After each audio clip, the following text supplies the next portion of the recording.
السلام عليكم، أهلا وسهلا فيكم في وصفة جديدة من وصفاتنا. اليوم رح نعمل مع بعض إن شاء الله الفشة.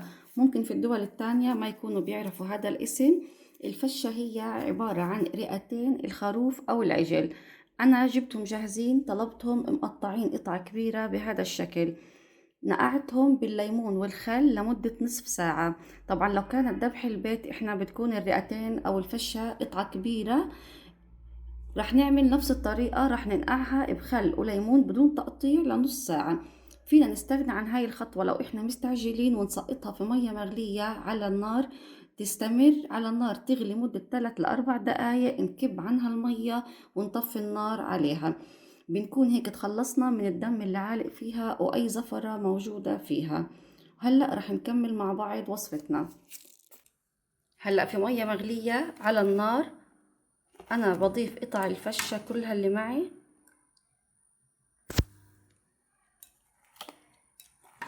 يعني بالظبط كأنه إحنا بنسلق لحمة.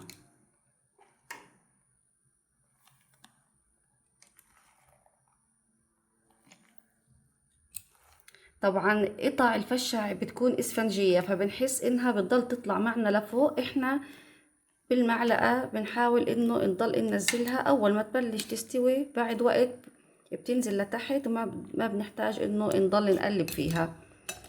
ضيفوا المطيبات يلي بتحبوها. أنا رح أضيف بصل وهيل بهذا الشكل. ممكن نضيف طبعا ورق الغار او اي نكهة انتوا بتحبوها وبتضيفوها للحمة. هنا عادي ممكن انكم تضيفوها. ممكن تاخد معنا ساعة لحتى تستوي او اكتر. هي الفشة طبعا بتاخد وقت، بدنا نضل نراقبها حتى تستوي تماما. مثل ما بتفحصوا اللحمة لما بتضرب ايديكم بتكون استوت وبنطفي عليها النار.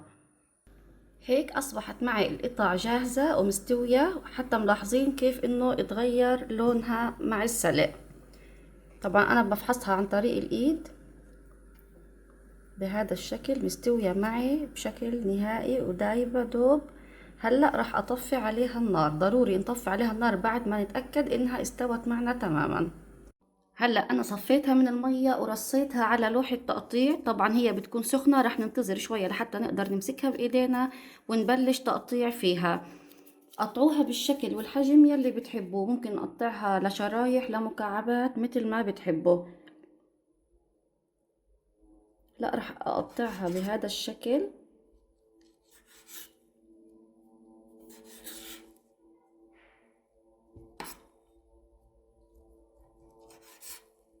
طبعا هيك بيكون التقطيع كتير سهل وما بتغلبنا ابدا لانه احنا سلقناها.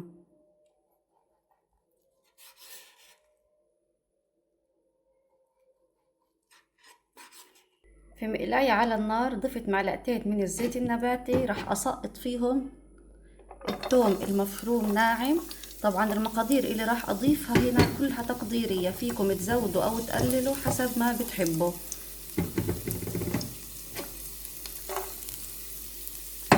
راح اقلب التومة بشكل سريع. انا ما بدي اياها تاخد لون.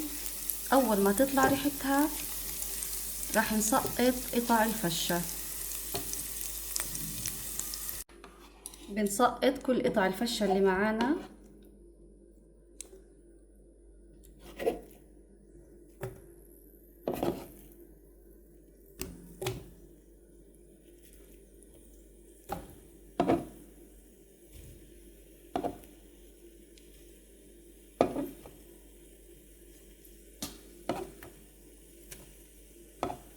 طبعا لو بتحبوا انها تكون القطع معكم قطع اكبر من هيك ما في اي مشكلة، ولكن هي اسهل للتناول بهذا الشكل انها تكون قطع صغيرة. راح اقلب كل القطع بشكل جيد لحتى تاخد من نكهة التومة.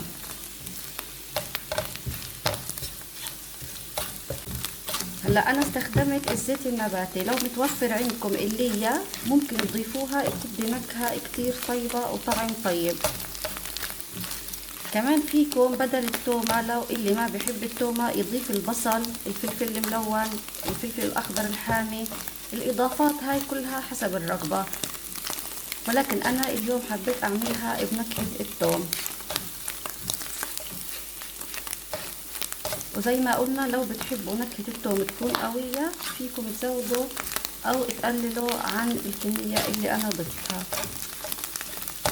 راح استمر في التقليب عدة دقايق بسيطة لانه ما راح تاخد وقت معنا، احنا سلقناها وهي معنا مستوية.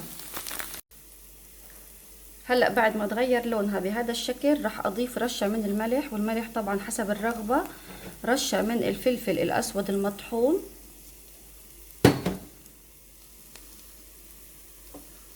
وراح نضيف الفلفل الاحمر الحار المطحون. انا ضفت معلقتين، فيكم تقللوا او تزودوا حسب الرغبة، وعصير ليمونة،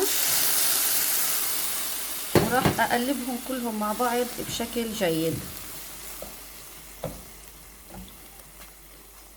نكهة الفلفل الحامي مع الليمون بتديكم طعم ونكهة كتير طيبة.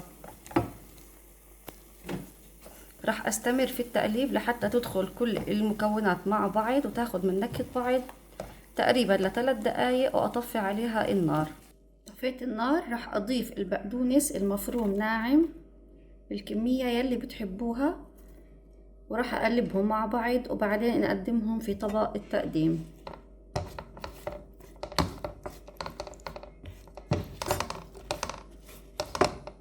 وصفتنا لليوم صارت جاهزة، قدمناها في طبق التقديم، زينتها بشرايح من الطماطم والليمون. الفشة بتنعمل بكتير طرق، احنا اليوم اخترنا لكم طريقة سهلة وسريعة وبمكونات ان شاء الله موجودة في كل بيت. بتمنى انكم تجربوا طريقتنا، رح تحصلوا على طعم كتير طيب وحتعملوها بشكل كتير سريع، ما رح تتغلبوا فيها ابدا. اذا عجبتكم وصفتنا لليوم بتمنى منكم تدعمونا بلايك واشتراك في القناة.